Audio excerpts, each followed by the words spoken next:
Gospel readings and reflections. 32nd Sunday in Ordinary Time. First reading.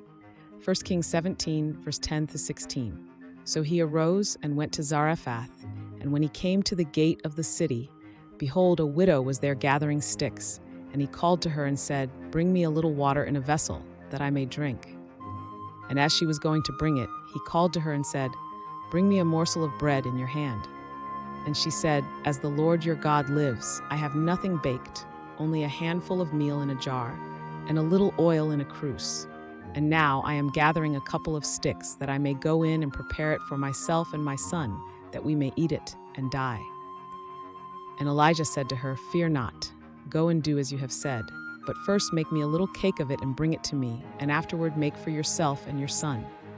For thus says the Lord, the God of Israel, The jar of meal shall not be spent, and the cruse of oil shall not fail, until the day that the Lord sends rain upon the earth.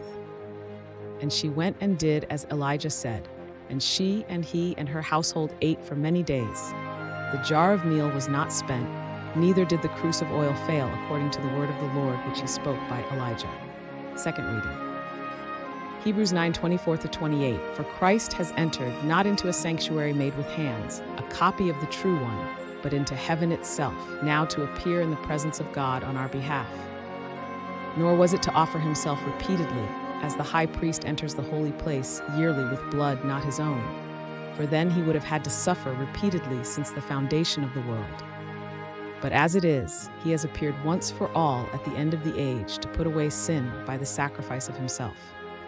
And just as it is appointed for men to die once, and after that comes judgment, so Christ, having been offered once to bear the sins of many, will appear a second time, not to deal with sin, but to save those who are eagerly waiting for him.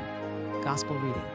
Mark 12:38-44. And in his teaching he said, Beware of the scribes who like to go about in long robes, and to have salutations in the marketplaces, and the best seats in the synagogues and the places of honor at feasts, who devour widows' houses, and for a pretense make long prayers. They will receive the greater condemnation. And he sat down opposite the treasury, and watched the multitude putting money into the treasury. Many rich people put in large sums, and a poor widow came and put in 2 copper coins, which make a penny. And he called his disciples to him and said to them, Truly I say to you, this poor widow has put in more than all those who are contributing to the treasury. For they all contributed out of their abundance, but she out of her poverty has put in everything she had, her whole living. Reflections.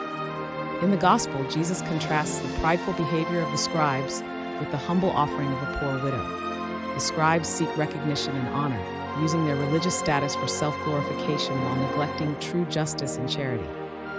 In contrast, the widow, though materially poor, gives all she has, 2 small coins, demonstrating deep trust and devotion to God. Jesus points out that the value of the widow's offering is not in the amount, but in the sacrifice it represents.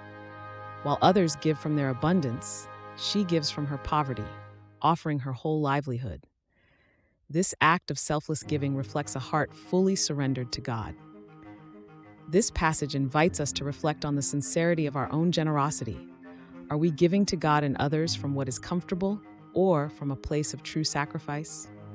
Genuine faith and love are often revealed in our willingness to give, even when it costs us.